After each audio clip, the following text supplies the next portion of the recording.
অনিয়ন্ত্রিত ডায়াবেটিস, উচ্চ রক্তচাপ ও রক্তে কোলেস্টেরলের সমস্যার কারণে সাধারণত বেশি বয়সেই মানুষের স্ট্রোক হয়। কিন্তু উদ্বেগের বিষয় হচ্ছে কিছু কিছু ক্ষেত্রে শিশুদেরও স্ট্রোক হতে পারে। ঠিক কী কারণে এমনটি হয়? সঞ্জিদা আজিজ জানাচ্ছেন বিস্তারিত। গবেষণায় দেখা গেছে প্রতি ১০ লাখ শিশুর মধ্যে অন্তত ১৩টি শিশু স্ট্রোকে আক্রান্ত হয়। চিকিৎসকদের মতে এর বেশ কিছু কারণ রয়েছে। মূলত যেসব শিশুদের হৃৎপিণ্ডে জন্মগতভাবে ছিদ্র থাকে বা ভালভের সমস্যা থাকে সেসব শিশুদের স্ট্রোকের ঝুঁকি থাকে।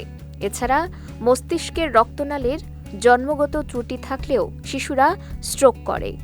আবার মস্তিষ্কের রক্তনালীর জন্মগত কিছু রোগ থাকে, যেমন অ্যানিউরিজম, এভিএম অথবা ময়াময়া রোগ। এসব সমস্যা থাকলেও অল্প বয়সেই স্ট্রোক হতে পারে।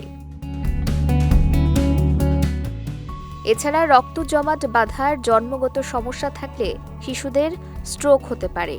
এক্ষেত্রে রক্তের ঘনত্ব বেড়ে গেলে রক্ত জমাট বাঁধার প্রবণতা বেড়ে যায়, যেমন সিকেল সেল ডিজিজ। এছাড়া মস্তিষ্কের ইনফেকশন, জন্মের সময় মাথায় আঘাত, দীর্ঘ সময় নিবিড় পরিচর্যা কেন্দ্রে ভর্তি থাকাও স্ট্রোকের কারণ হতে পারে।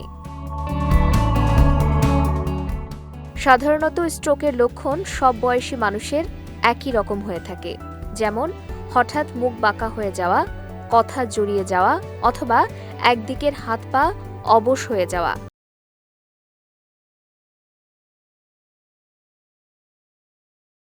তাই শিশুদের মধ্যে স্ট্রোকের লক্ষণ দেখা দিলে দেরি না করে দ্রুত চিকিৎসকের শরণাপন্ন হতে হবে।